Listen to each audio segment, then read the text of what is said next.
எல்பிடபிள்யூவில் episode 53ல் என்னாச்சு அப்படின்னு பார்த்தீங்கன்னா, ருக்மிணி, நட்ராஜ், ரங்கன் 3 பேர் ஒரு இடத்துக்கு வந்திருக்காங்க. ஏன்னா டோர்னமெண்ட் ஆரம்பிக்க போகுது நெக்ஸ்ட் டேயில். ஸோ ருக்மிணி என்ன சொல்கிறாங்கன்னா, உங்கள் எல்லாருக்குமே உங்களோட டேலண்ட்டை ஷோகேஸ் பண்ணுறதுக்கு இது ஒரு நல்ல பிளேஸாக இருக்கும், நீங்கள் மற்ற கோச்சஸ் கூடயும் நல்லா இன்ட்ராக்ட் பண்ணலாம் அப்படின்னு சொல்கிறாங்க. சொன்னோடனே ரங்கன் ஓகே சொல்கிறாரு. ஆனால் நட்ராஜ் என்ன சொல்கிறாருன்னா, ஒரு பிடி டீச்சரை போய் நீங்கள் வந்து கோச் ஆக்கிட்டீங்கன்னு உங்களை பற்றி நிறையா விமர்சனங்கள் வரப்போகுது மேம், நீங்கள் அதை ஹேண்டில் பண்ணி தான் ஆகணும் அப்படின்னு சொல்கிறாரு. சொன்னோடனே அது என்னோட ரெஸ்பான்சிபிலிட்டி, அதை நான் பார்த்துக்கிறேன், நீங்கள் அதை பற்றி கவலைப்பட வேண்டாம் அப்படின்னு சொல்லிட்டு ருக்மிணி வந்து திருப்பி இன்சல்ட் பண்ணுற மாதிரி அவங்களும் பேசிடுறாங்க. ஆனால் அங்கே உள்ளே போய் பார்த்தீங்கன்னா எல்லாருமே ரங்கனை ஆஹா ஓஹோன்னு புகழ்கிறாங்க. இதை பார்த்து நட்ராஜுக்கு ரொம்ப பொறாமையாக இருக்குது. அதே நேரம் இன்னொருத்தர் ராஜசேகர் இருக்கார் இல்லையா, அவரும் இதை பார்க்குறாரு. அப்போ அவரோட அசிஸ்டன்ட் கிட்ட கேட்குறாரு, என்ன இந்த ரங்கனை எல்லாரும் ஓவராக புகழ்கிறாங்க அப்படின்னு. உடனே நீங்கள் கொஞ்சம் வருஷமாக தூத்துக்குடியில் இல்லைல்ல சார், அதான் உங்களுக்கு ரங்கனோட ஹிஸ்ட்ரி தெரியல, அவன் பெரிய பிளேயர், ரங்கன் வந்து கிரவுண்டுக்கு வந்தாலே மற்றவங்க எல்லாரும் இனிமேல் நம்ம ஜெயிக்கவே முடியாதுங்கிற மாதிரி டிமோட்டிவேட் ஆகிடுவாங்க, அந்த அளவுக்கு ரங்கன் ஒரு நல்ல பிளேயர் அப்படின்னு சொல்லிட்டு அவரோட அசிஸ்டன்ட் வந்து ராஜசேகர் கிட்ட சொல்கிறாரு. இன்னொரு பக்கம் பார்த்தீங்கன்னா நட்ராஜ் அவரோட ஃப்ரெண்ட்ஸ் கிட்ட பேசுகிறாரு. டேய், கொஞ்ச நாள் விளையாடாட்டாலே ஃபார்ம் அவுட் ஆகிடுவாங்க, இவன் இத்தனை வருஷம் கழிச்சு எப்படிடா விளையாடுவான் அப்படின்னோடனே, அப்படிலாம் சொல்ல முடியாது, ரங்கன் வந்து ஃப்யூச்சரில் ஒரு ஸ்டார் கோச் ஆகிறதுக்கு கூட சான்சஸ் இருக்குது அப்படின்னு சொல்லிட்டு நட்ராஜோட ஃப்ரெண்ட்ஸ் சொல்கிறாங்க. இப்போது ராஜசேகர் திரும்பவும் வந்துட்டு ருக்மிணியை பார்த்துட்டு ஒரு மாதிரி இன்சல்ட் பண்ணுற மாதிரி பேசுகிறாரு. கண்டிப்பாக ஆங்கர் அகாடமி கூட உங்களால் எல்லாம் ஜெயிக்கவே முடியாதுன்னு.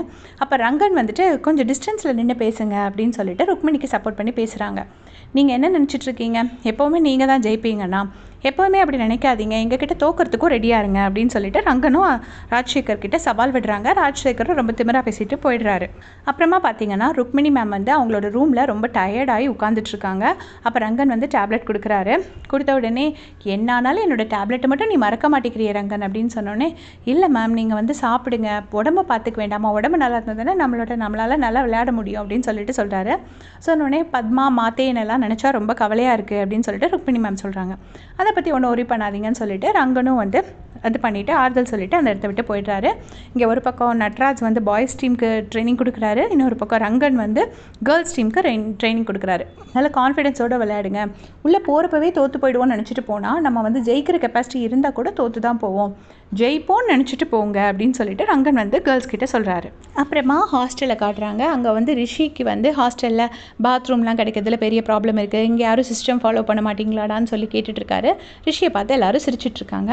மணி வந்து எனக்கு டூர்னமெண்ட் நினச்சாலே பயமாக இருக்குது, மாத்தேன் வருவாரோ வரமாட்டாரோ, என்ன ஆக போகுதுன்னே தெரியல அப்படின்னு சொல்லிட்டு மணி கவலைப்பட்டுருக்காரு. ஆல்சோ தங்கமோட பேரண்ட்ஸ் ஃபஸ்ட் டைம் அவள் விளையாடுறத பார்க்க போகிறாங்க, அவங்க என்ன சொல்ல போகிறாங்கன்னு தெரியல அப்படின்னு சொல்லி மணி ஃப்ரெண்ட்ஸ் கிட்ட சொல்லிட்டுருக்காரு. சொல்லிவிட்டு நான் தங்கத்தை போய் பார்த்துட்டு வரேன் அப்படின்னு சொல்லிட்டு தங்கம் கூட போகிறாரு. போயிட்டு தங்கம் கிட்ட கொஞ்சம் நேரம் ஜாலியாக பேசி ஃபன் பண்ணுறாரு. கூட தியோவும் நின்று சிரிச்சிட்ருக்காங்க.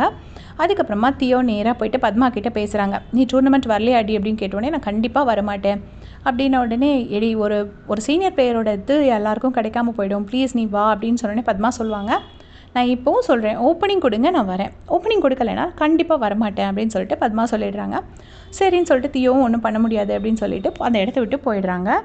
இங்கே ரங்கன் சார் வந்து வீட்டிலேருந்து கிளம்பும் போது மாத்தேனை கூப்பிடுறாரு. மாத்தேன் வராத மாதிரி பயந்துக்கிட்டே நின்றுட்டுருக்காரு.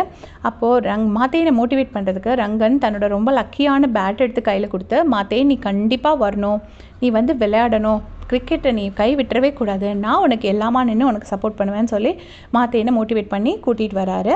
டூர்னமெண்ட் டேட்டும் வந்துடுச்சு. எல்லோரும் காலையிலே ஃபஸ்ட்டு பாய்ஸ் எல்லாருமே வந்துடுறாங்க. மணி வந்து மாத்தேனுக்காக வெயிட் பண்ணிகிட்டே இருக்காரு. பாண்டி வந்து எல்லாம் சாப்பிட்ற இடமா பார்த்துட்ருக்காரு. வேலு வந்து கேர்ள்ஸ் எல்லாம் பார்த்துட்ருக்காரு. இப்படி வீரா வந்து கேர்ள்ஸ் எல்லாம் பார்த்துட்ருக்காங்க. அப்படி சும்மா ஃபன் பண்ணிகிட்டு இருக்கும்போது கரெக்டாக மாத்தேனை வந்து கூட்டிகிட்டு வந்துடுறாங்க. மாத்தேனை பார்த்த உடனே மணி போயிட்டு கட்டி பிடிச்சிக்கிறாரு. எல்லாரும் வந்துட்டிங்களான்னு மாத்தேனை பார்த்து ரொம்ப ஹாப்பி ஆகுறாங்க. அப்போ வந்து கரெக்டாக நட்ராஜ் வராரு. இது என்ன உங்கள் அப்பா வீட்டு அகாடமியா, நீ நினச்ச உடனே வருவேன், நீ நினச்ச நேரம் போவேன், ப்ராக்டிஸ் வர மாட்டேன், உனக்கு என்னால் கேப்டன்சி கொடுக்க முடியாது, நான் உங்ககிட்டருந்து கேப்டன்சி ரிமூவ் பண்ணுறேன், இனிமேல் வேலு தான் கேப்டன் அப்படின்னு சொல்லிட்டு போகிறாரு. மற்ற எல்லாரும் அவருக்காக சப்போர்ட் பண்ணுறாங்க. சார் ப்ளீஸ் அவரோட நிலைமை அப்படின்லாம் சொல்கிறாங்க. பட் நட்ராஜ் சார் கேட்காம அந்த இடத்த விட்டு போயிடுறாரு. இப்போ கேப்டன்சியை ரிமூவ் பண்ணிட்டாங்க. அவ்வளோதான். இனி அடுத்த எபிசோடில் பார்க்கலாம்.